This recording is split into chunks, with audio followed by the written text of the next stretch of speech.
আসসালামু আলাইকুম ওরহমতুল্লাহি বারাকাতু। আজকে আমি আপনাদেরকে দেখাবো ডাচ বাংলা এজেন্ট ব্যাংকিং এর ইকেওয়াইসি কিভাবে কমপ্লিট করবেন। এর কিছু আমি পাওয়ার পয়েন্টে ফাইল দেখাবো।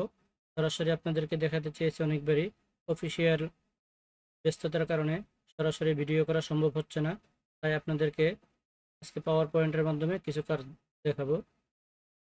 তো আপনারা প্রথমত আপনাদের এবিএস মালিকের যে এবিএস পোর্টাল আছে, এবিএস পোর্টাল থেকে ডেস্কটপ অ্যাপ ডাউনলোডে ক্লিক করবেন। পোর্টালটি লগ ইন করে ডেস্কটপ অ্যাপ ডাউনলোডে ক্লিক করবেন। ডাউনলোড আপডেটে ক্লিক করে নেবেন।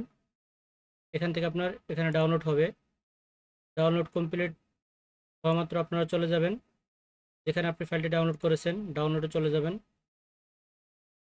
ডাউনলোড অপশনে থেকে কপি করে আপনারা চলে যাবেন আপনাদের যেখানে লোকাল ডিস্ক ডি আছে, লোকাল ডিস্ক ডিতে চলে যাবেন। লোকাল ডিস্ক ডির মধ্যে আপনি ফাইলটি পেস্ট করে দিবেন। আমার ফাইলটি পেস্ট করা আছে। এখানে রাইট বাটন ক্লিক করে এক্সট্রাক্ট হিয়ার করে দিবেন। এখান থেকে নেক্সট অথবা ওকে আসবে, ওগুলো দিয়ে দিবেন। তাহলে আপনার ফাইলটা এখানে আপলোড হয়ে যাবে। এখান থেকে আপনারা ডাবল ক্লিক যখন করবেন আপনাদের 29 ভার্সনের ফাইলটি ওপেন হবে।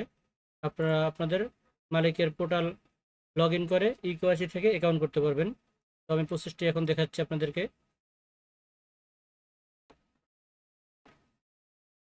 আপনারা যখন পোর্টালটি লগ ইন করবেন তখন আপনাদেরকে ইকেওয়াইসি কনজিউমার ভেরিফিকেশন অপশনটি দেখাবে।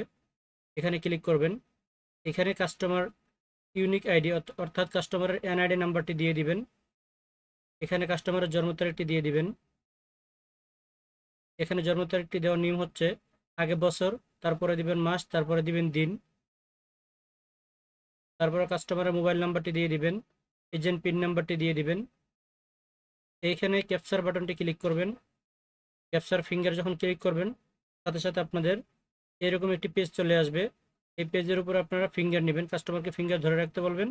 এখানে ফিঙ্গার প্রিন্টের চাপটি উঠবে, ওটার সাথে সাথে আপনারা ডান ক্লিক করে দিবেন। যদি মিস্টেক হয় বা কোনো সমস্যা হয় রিসেট দিবেন, অথবা ক্যান্সেল করে বের হয়ে যেতে পারবেন, অথবা রিসেট দিয়ে আপনি আবার ফিঙ্গারটি নিতে পারবেন। ফিঙ্গারটি দেখা গেলে আপনি ডান করে দিবেন। ডান দেওয়ার পরে আপনার ফিঙ্গারটি স্ক্যান হবে। স্ক্যান হয়ে এভাবে টিক চিহ্ন চলে আসবে। আর যদি ফেল হয় তাহলে ফেল লেখা আসবে। যদি টিক চিহ্ন চলে আসে আপনারা নেক্সট ফিঙ্গারে ক্লিক করে দিবেন। নেক্সট ফিঙ্গারে ক্লিক করার সাথে সাথে আপনাদের ফিঙ্গার এভাবে চলে আসবে, অটোমেটিক চারোটা নিয়ে নেবে। তারপর আপনারা ভেরিফাই কাস্টমারে ক্লিক করে দিবেন। ভেরিফাই কাস্টমার ক্লিক করলে আপনার এনআইডি প্রসেসিং পেন্ডিং এই অপশনটি আসবে। এখানে কিছু সময় অপেক্ষা করবেন। তারপর আপনারা চলে যাবেন ইকেওয়াইসি কনজিউমার রেজিস্ট্রেশন এই অপশনটিতে। ইকেওয়াইসি কনজিউমার রেজিস্ট্রেশন এই অপশনটিতে চলে যাবেন। এখানে আপনাদের কাজ হচ্ছে গেট ইউনিক আইডি লিস্ট। এখানে ক্লিক করে আপনারা তারিখ সিলেক্ট করবেন। এখানে ক্লিক করে তারিখটি সিলেক্ট করে দিবেন। তারিখ সিলেক্ট করে সার্চ অপশনে ক্লিক করে দিবেন। সার্চ অপশনে ক্লিক করলে যদি আপনার এনআইডিটি ভেরিফাই হয় তাহলে এরকম একটি অপশন আসবে যেটা হচ্ছে list of verify unique ID. এরকম অপশন আসবে, আপনার নামটি দেখাবে। আপনি যে কাস্টমারের এনআইডি ভেরিফিকেশন করছেন তার নামটি দেখাবে। আপনি এখানে ডাবল ক্লিক করে দিবেন এই নামের উপরে অথবা আইডির উপরে ডাবল ক্লিক করে দিবেন। তাহলে এগুলো অটোমেটিক পূরণ হয়ে ফিল আপ হয়ে যাবে। ইউনিক আইডি কাস্টমারের নামটি কিন্তু আপনি টাইপ করেন না কোথাও, এটি অটোমেটিক নির্বাচন কমিশন থেকে নিয়ে নিছে। এগুলো অটোমেটিক ফিল আপ হয়ে যাবে। এখানে আপনি জেন্ডার সিলেক্ট করবেন, এখানে অ্যাকাউন্ট টাইপ সিলেক্ট করবেন, অ্যাকাউন্ট প্রোডাক্ট সিলেক্ট করবেন, মোবাইল নাম্বারটি অটো চলে আসবে। এখানে এজেন্ট পিন দিবেন। তারপর কাজ হচ্ছে এই জায়গাটায় ওপেন ডিভাইসে ক্লিক করে দিবেন। আপনারা ওপেন ডিভাইসে ক্লিক করে এভাবে কাস্টমারের ফিঙ্গার নেবেন। ফিঙ্গার নিয়ে ওকে দিয়ে দিবেন। আর আপনি যখন ইউনিক আইডির এখানে ডাবল ক্লিক করে দিবেন তখন আপনাকে দেখাবে unique ID is verified successful দেখাবে। তখন আপনি যে ওপেন ডিভাইসে ক্লিক করে এখানে কাস্টমারের ফিঙ্গারটি নিয়ে নেবেন, যে ফিঙ্গারটি আপনি ভেরিফাই করেছেন। তারপরে ইকেওয়াইসি রেজিস্টার এখানে ক্লিক করে দিবেন। আপনার অ্যাকাউন্টের সাথে সাথে হয়ে যাবে। আগে যেরকম আমরা অ্যাকাউন্ট করতাম সেমভাবে অ্যাকাউন্টটি হয়ে যাবে। আপনারা কাস্টমার অ্যাকাউন্ট নাম্বার অথবা কাস্টমার আইডি এগুলো লিখে রাখতে পারেন, অথবা চাইলে এখান থেকে প্রিন্টও করতে পারেন। তারপর আমাদের এবি ডেস্কটপ পোর্টালের কাজ শেষ। এখন আমরা চলে যাব এবিএস পোর্টালে, যেখানে আমরা কেওয়াইসি ইনপুট দিই সেই পোর্টালে চলে যাব। মালিকের আইডি দিয়ে আমরা পোর্টালটি ওপেন করব। ওপেন করে আমরা চলে যাব কাস্টমার ইকিউআইসি রেজিস্ট্রেশন, এখানে লেখা আসবে customer screening. Customer screening option আমরা চলে যাব। এখান থেকে আমরা কাস্টমার আইডি দিয়ে যখন সার্চ করব, সাথে সাথে অটোমেটিক আমাদের এনআইডি, কাস্টমারের নাম, অ্যাকাউন্ট নাম্বার, জন্ম তারিখ এগুলো ফিল আপ হয়ে যাবে। এখানে আমাদের যা করতে হবে, মাদার নেম এবং ফাদার নেম আমাদের নিজেদের টাইপ করতে হবে। আমরা নিজেরা টাইপ করে নিব, তারপরে সাবমিট দিয়ে দিব। সাবমিট হলে আমাদের এখানে দেখাবে, ফার্স্ট দেখাবে, স্ক্রিন ফার্স্ট এই অপশনটা দেখাবে। তারপর আমরা চলে যাব input KYC information. Input KYC EQIC information এখানে চলে যাব এই অপশনটিতে। এখানে কাস্টমার আইডি দিয়ে আমরা সার্চ করব, তাহলে এখানে অ্যাকশন বাটনটি চলে আসবে। আমরা অ্যাকশন বাটনে ক্লিক করব। ক্লিক করে এখানে পূর্বের নেই, আগে যেভাবে আমরা কেওয়াইসি ইনপুট করতাম সেমভাবে আমরা কেওয়াইসিটা ইনপুট করব। এখানে কাস্টমার নেম আইসি, এখানে আপনারা অনেকেই কাস্টমারের শর্ট নেম দিয়ে থাকেন, শর্ট নেম দিবেন না, এখানে কাস্টমার আইডি নাম্বারটি দিয়ে দিবেন। শর্ট নেম আইসি, এখানে কাস্টমারের আইডি নাম্বারটি দিয়ে দিবেন। এখানে কাস্টমারের ফার্স্ট নেম, এখানে লাস্ট নেম দিয়ে দিবেন। কাস্টমার ক্যাটাগরি ইন্ডিভিজুয়াল, এটা অটো থাকবে, এখানে আপনারা কিছু করবেন না। অবশ্যই কাস্টমারের যদি বিবাহিত হয় তাহলে এখানে স্ত্রীর নাম দিবেন, আর যদি মেয়ে হয় তাহলে স্বামীর নাম দিয়ে দিবেন, আর যদি অবিবাহিত হয় তাহলে এ দিয়ে দিতে পারেন। এখানে কাস্টমারের জেন্ডার সিলেক্ট করা থাকবে, যদি জেন্ডার না থাকে আপনি আবার জেন্ডারটি দিয়ে দিতে পারেন। এখানে রিলিজন, সে কোন ধর্মের তা দিয়ে দিতে পারেন। প্রফেশন দিয়ে দিতে পারবেন, প্রফেশন সে কিসে কাজ করে সে বিষয়টি এখানে উল্লেখ করে দিতে পারবেন, না দিলেও সমস্যা নাই। কাস্টমার মেরিট না আনমেরিট সেটি দিয়ে দিবেন। কাস্টমারের সেক্টর কোড দিয়ে দিবেন। রেসিডেন্ট ক্লিক করবেন, অ্যাক্টিভ অটো ক্লিক করা থাকবে। কাস্টমারের ন্যাশনাল আইডি, এখানে ন্যাশনাল আইডিটি এখানে অটোমেটিক থাকবে। আপনারা এখানে শুধু ওআরও অথবা এআরও নাম্বারটি দিয়ে দিবেন। আর এখান থেকে flag of place of the birth এটি ক্লিক করবেন। কাস্টমারের জন্মস্থান কোথায় এটি সিলেক্ট করে এখানে ড্রপ ডাউন থেকে সিলেক্ট করে দিয়ে দিবেন। এটি অটোমেটিক থাকবে না, ড্রপ ডাউন থেকে সিলেক্ট করে দিয়ে দিবেন। তারপর আপনারা চলে যাবেন কন্ট্যাক্টে। কন্ট্যাক্টের মধ্যে আপনারা যেগুলো অ্যাড্রেস আছে, কন্ট্যাক্ট অ্যাড্রেসগুলো আপনারা দিয়ে দিবেন।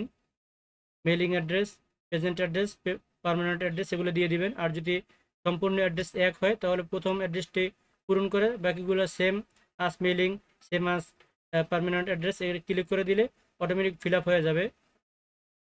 এখানে মোবাইল নাম্বারটি অটো থাকবে।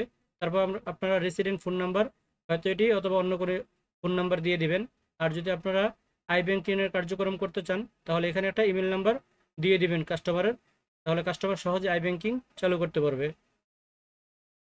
চলে যাবেন নমিনিতে।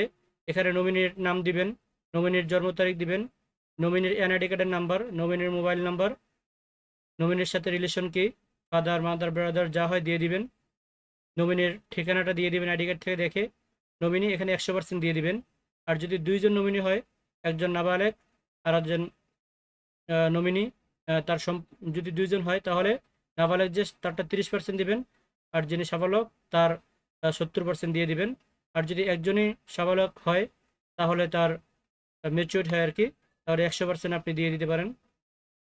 তারপরে ট্রানজাকশন প্রোফাইল, এখানে একটি বিষয় হচ্ছে ট্রানজাকশন প্রোফাইলটা আগে আমাদের টাইপ করতে হতো, এখন আর টাইপ করতে হবে না। আপনার এখানে 1 থেকে 50,000 থাকবে, 1 থেকে 50,000 ইনকাম রেঞ্জ এটি সিলেক্ট করে দিবেন, তাহলে এই জিনিসটি অটোমেটিক ফিল আপ হয়ে যাবে। আর যদি 50,000-এর উপরে ইনকাম থাকে তাহলে এখানে একটা আমাদের ইনকাম সোর্স দিতে হবে, যেমন নাকি এই জিনিসটা, এটার মতো একটা ইনকাম সোর্সের লিস্ট আমাদেরকে এখানে দিতে হবে অবশ্যই। আপনারা সবসময় এখানে 1 থেকে 50,000 এটি সিলেক্ট করবেন, তাহলে আর কিছু দিতে হবে না, এগুলো অটোমেটিক ফিল আপ হয়ে যাবে। তারপর আপনারা চলে আসবেন ফটো অ্যান্ড সিগনেচারের অপশনে। এখানে আপনি ক্লিক করবেন। ক্লিক করলে আপনার যদি আপনার এক্সট্রা ইউএসবি ক্যামেরা থাকে, ওয়েব ক্যামেরা, সেটি চালু হবে, অথবা মোবাইল দিয়ে আপনি ক্যামেরা করতে পারেন, মোবাইল দিয়ে অ্যাডজাস্ট করা যায় এটা।